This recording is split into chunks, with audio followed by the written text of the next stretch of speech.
అసెంబ్లీలో విజయం తర్వాత ప్రజాప్రభుత్వం ఏర్పాటు చేసిన కాంగ్రెస్ పార్టీ పార్లమెంట్ ఎన్నికల్లోనూ సత్తా చాటేందుకు ప్రణాళికలు సిద్ధం చేస్తోంది.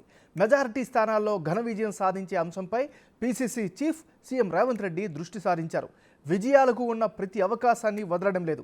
భువనగిరి పార్లమెంట్ సిట్టింగ్ను కైవసం చేసుకునేందుకు హస్తం నేతలు వ్యూహం రచిస్తున్నారు. ఇందులో భాగంగా ఈరోజు ఎమ్మెల్యే కోమటిరెడ్డి రాజగోపాల్ రెడ్డి ఇంటికి సీఎం రేవంత్ రెడ్డి వెళ్తున్నారు. భువనగిరి పార్లమెంట్ ఎన్నికలపై ఇరువురు నేతలు చర్చించనున్నారు. స్థానిక ఎమ్మెల్యేలు ఈ భేటీలో పాల్గొంటారు. ఇక కాంగ్రెస్ పార్టీ యాక్షన్ ప్లాన్కి సంబంధించి మరింత తాజా సమాచారాన్ని మా డిప్యూటీ ఇన్పుట్ ఎడిటర్ సాదిక్ లైవ్లో అందిస్తారు. సాదిక్, చెప్పండి.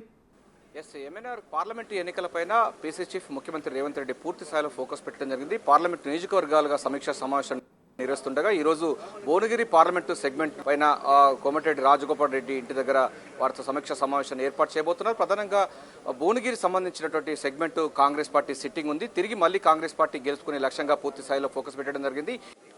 డబ్బులున్న రాష్ట్రంలో అంటే ఏది పట్టలే ఏది కూడా ప్రజలు గ్రహిస్తున్నారు.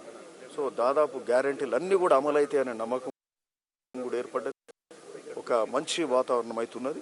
ఖచ్చితంగా ఉమ్మడి నల్గొండలో 2 పార్లమెంట్లు కూడా కైవసం చేసుకుంటాం భువనగిరి నియోజకవర్గంలో. సో పట్టున్న నాయకత్వం ఉంది, మంచి క్యాడర్ ఉన్నది. అందులో ఒక యూత్ కాంగ్రెస్లో కష్టపడి పనిచేసిన వ్యక్తికి ఈరోజు మరి పార్లమెంట్ టికెట్ ఇవ్వడం జరిగింది.